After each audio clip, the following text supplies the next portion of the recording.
Avant de commencer la vidéo, je tenais à dire que dans les premières minutes de la vidéo, le son de mon micro a bugué. Du coup, en fait, c'est le son de la caméra que vous aurez. Mais vers la deuxième partie de la vidéo, vous aurez tout simplement le son de mon micro. Je suis vraiment désolé pour ça. J'espère que ça ne se reproduira plus. Donc voilà, au bout de vers la moitié de la vidéo, vous aurez le son de la caméra et l'autre moitié, vous aurez le son du micro. Merci de m'avoir écouté. Donc, bonne vidéo quand même à tous.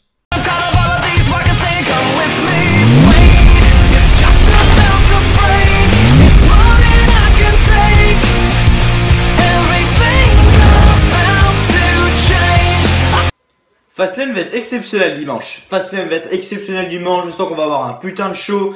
Non, plus sérieusement. SmackDown Live a vraiment un très gros problème au niveau des feuds et de vraiment comment ils gèrent leur show. On a l'impression que tout se joue en fait sur le Fatal 5-Way qu'on aura ce dimanche. Le reste, basta, on oublie. Le reste, basta, on oublie. Tout ce qui est championnat des États-Unis, ils s'en foutent complètement. Tout ce qui est titre féminin, ils s'en foutent complètement parce que la feud entre Charlotte et Ruby Riott, c'est juste le truc le plus nul du monde. Becky Lynch contre Carmella. Pourquoi? Du jour au lendemain, comme ça, Becky Lynch contre Carmella. Ok, ça, je comprends pas non plus. Après, voilà. Comme j'ai dit, on a eu 4 matchs ce soir. On a eu 4 fucking matchs, sérieusement. Non, attendez. Dans un show de 2 heures, hein. Les matchs durent à peu près 10-15 minutes. On a eu Randy Orton contre Jinder Mahal. Ok, ça fait un match.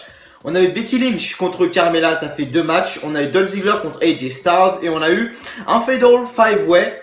Voilà. Merci. Non, un Fatal 4-Way. 1, 2, 3, 4, 5. Ah non, pardon, c'est un 6-pack challenge enfin, ça sera un 6-pack challenge à Fastlane. Là, c'était un Fatal 5-Way. Et du coup, voilà, comment un peu te niquer tout. Voilà, c'est juste enlève John Cena. Mais voilà, en gros, c'est le même match qu'on va avoir à Fastlane.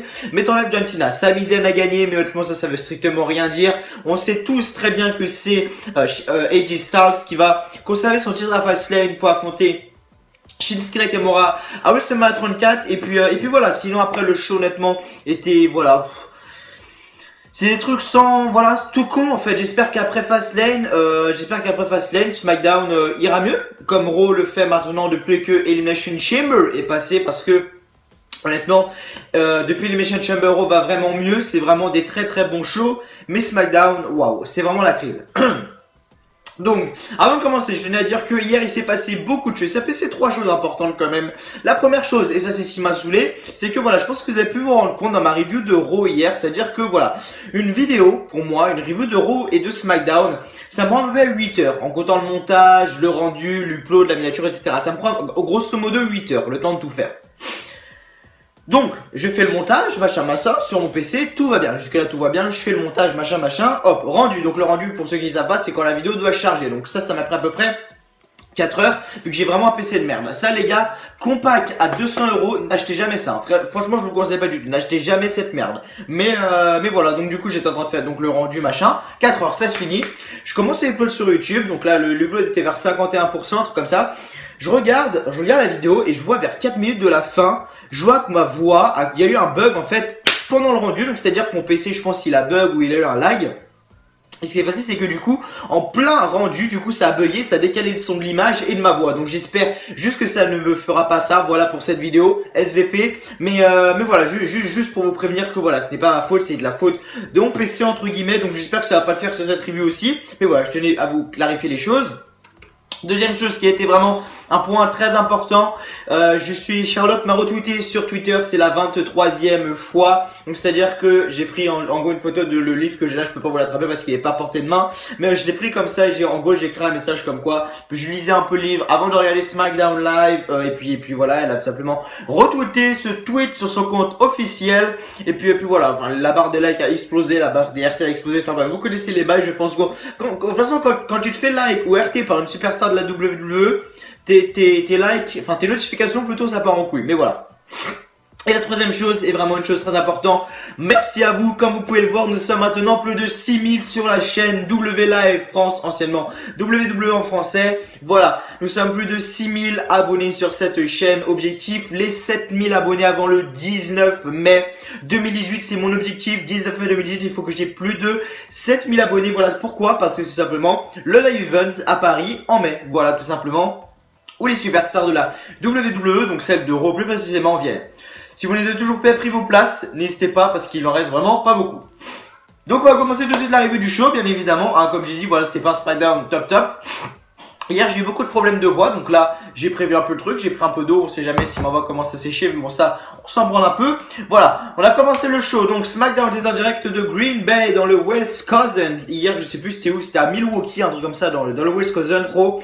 Mais voilà, les commentateurs Tom Phillips, Baron Saxton et Corey Graves. Donc voilà, Dasha Fuentes tout simplement est sur le ring, donc il n'y avait pas, d'habitude à SmackDown c'est Renee Young si je dis pas de conneries qui est là. Charlie Caruso s'occupe du côté de Rome et Dasha Fuentes, pour ceux qui ne voient pas c'est qui.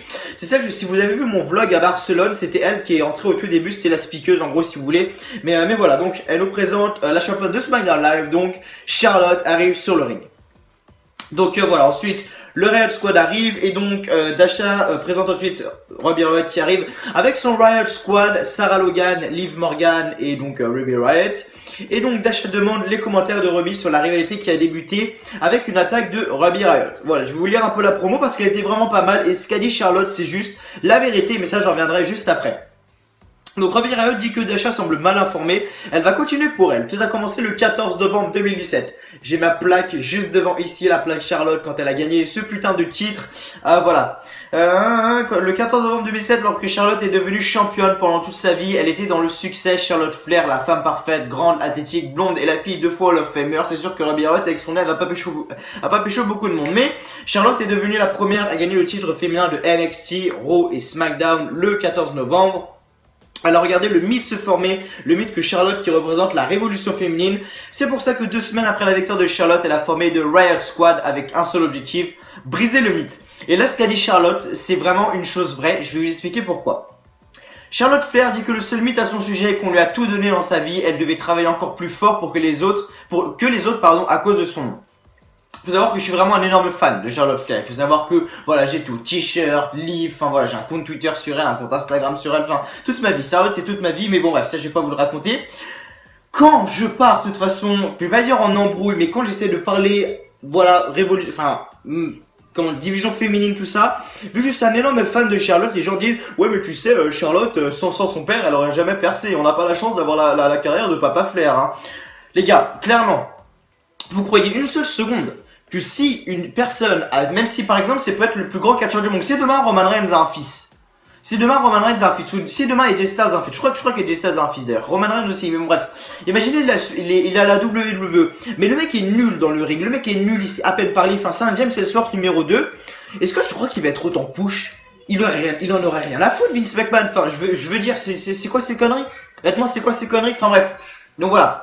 Les gens qui disent Charlotte ceci, Charlotte cela, sans son père elle n'aurait jamais réussi. Croyez-moi que Charlotte elle bosse dur, regardez juste ses stories Instagram, ses stories Twitter, à chaque fois c'est musculation, la musculation, le catch c'est toute sa vie honnêtement. Donc fermez-la pour ceux qui ne savent pas, informez-vous bordel de merde. Bon bref, elle dit qu'elle devait travailler encore plus fort que les autres à cause de son nom, voilà, donc maintenant vous la fermez. Elle a le poids de l'attente des gens, si elle échoue sa famille entière sera touchée. Le fait qu'elle a accompli ce palmarès est parce qu'elle a brisé chacun des mythes contre elle. La réalité qu'elle est ici aussi bonne que Ruby a entendu. Ensuite, Ruby reprend le micro et dit que ça devient excitant à ce moment. Tous ces éléments en jeu dimanche à Fastlane. On sait très bien que Charlotte va conserver. Mais si Ruby Riot est à WrestleMania, je l'ai dit, hein, ça je vous promets. Regardez-moi dans les yeux. Là, je regarde la caméra. Si Ruby Riot à Fastlane gagne le titre, pendant un mois, j'arrête les reviews de SmackDown et je fais des putains de reviews de NXT. Parce que ça, c'est un show qui mérite qu'on parle de lui. Enfin bref. Donc, quand elle va prendre la couronne de Charlotte, elle ne sera plus la reine, sa réalité va tomber. Charlotte sera une fausse blonde dans l'échec avec un nom de famille connu. Ensuite, Charlotte commence à s'approcher de Ruby Riot, mais de Riot Squad aussi. Et voilà que la musique de Bobby Roode, de Glorious One, arrive. Et ensuite, donc voilà, ensuite il se casse tout simplement. Et on a donc Bobby Roode à la table des commentateurs. Et ensuite, on enchaîne tout de suite. Randy Orton contre Jinder Mahal, accompagné de Sunil Singh. Je sais pas où est Samir Singh personnellement, mais voilà. Du coup, Sunil était tout seul de Morande Maharaja avec sa magnifique, sa magnifique entrée à Jinder Mahal. Honnêtement, elle est juste magnifique cette entrée. Je viens de me rendre compte qu'en fait, depuis tout à l'heure, le micro bug en fait. C'est-à-dire qu'il est à un niveau, il est au niveau 99. Donc c'est-à-dire qu'en fait, le micro est juste dégueulasse, il est juste inécoutable. Je sais pas si ça se dit, mais voilà. Dégueulasse le micro, sérieusement. Donc je suis vraiment désolé. Voilà, donc vous avez eu le son de la caméra comme je l'ai... Enfin, vous avez le son de la caméra au tout début de la vidéo, si je peux dire ça comme ça. Voilà, vers la moitié de la vidéo. Et l'autre moitié là, donc là voilà, sera avec le micro. Voilà, je suis vraiment désolé, mais bon bref. Retournons à nos boutons, comme on dit.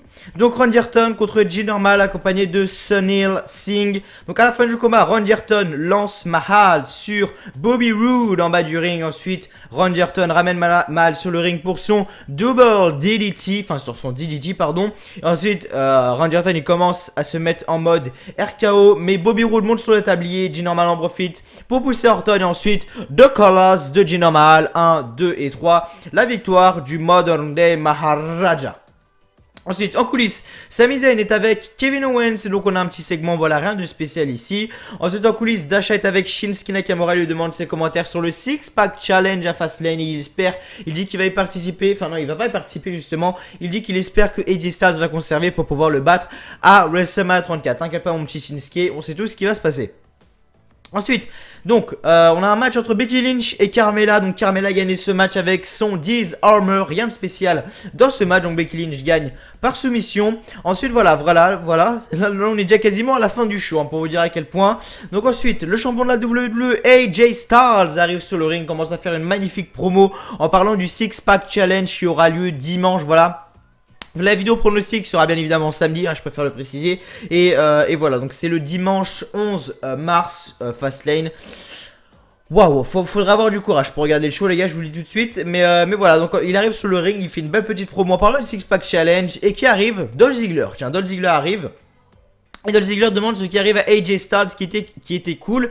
AJ Styles n'est plus phénoménal, il est seulement désespéré. Enfin, Dolph Ziggler honnêtement au niveau de ses promos il est juste magnifique. Et donc ça nous donne lieu à un match entre AJ Styles et Dolph Ziggler. Le match était vraiment magnifique, je vais pas vous mentir.